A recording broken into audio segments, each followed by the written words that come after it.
This is Scott the Fix-It Guy. Our goal with our videos is to empower you to be able to do the repairs on your own and save a whole lot of money and also get that great feeling of having fixed it by yourself.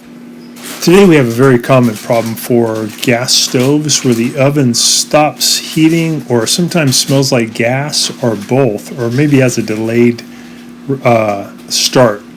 And this can be fixed by replacing the igniter, which is really easy. It's only going to take you a few minutes. You just need a 1/4-inch driver to remove a couple of small bolts. We're going to first lift off the oven door. We brought it out to about 20 degrees and lift it straight off the hinges. We pull out these racks. Some models the door may not come off, and it's okay. It just makes it a little bit easier if you can take the door off.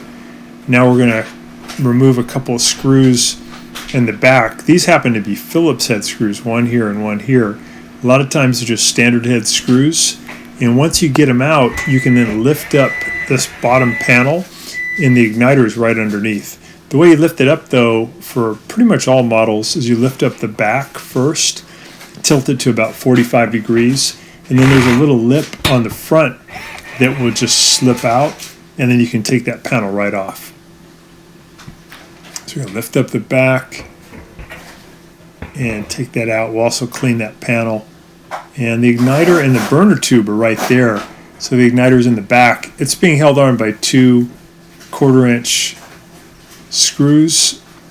And you can take these off a lot of different ways. It's probably best to remove them with a little bit of oil on the threads first so they come off easier.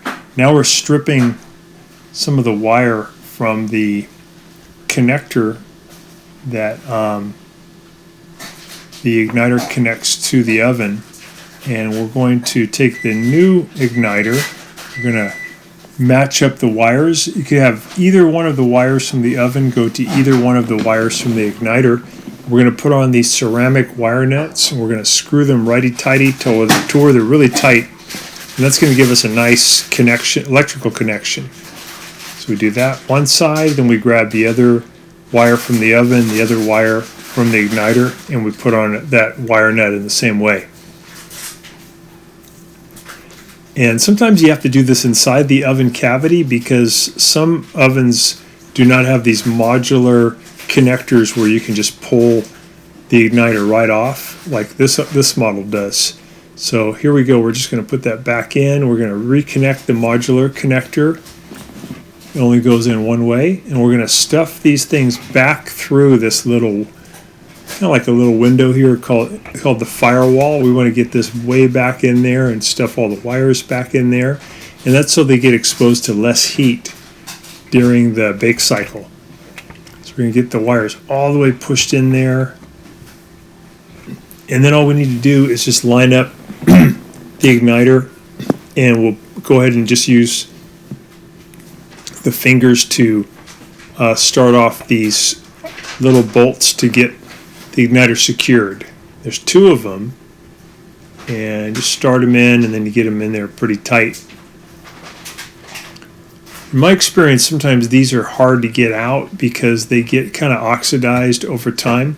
So again, putting a little bit of oil on the threads will help. And I usually tend to tighten these up slightly before I remove them, and that can also help.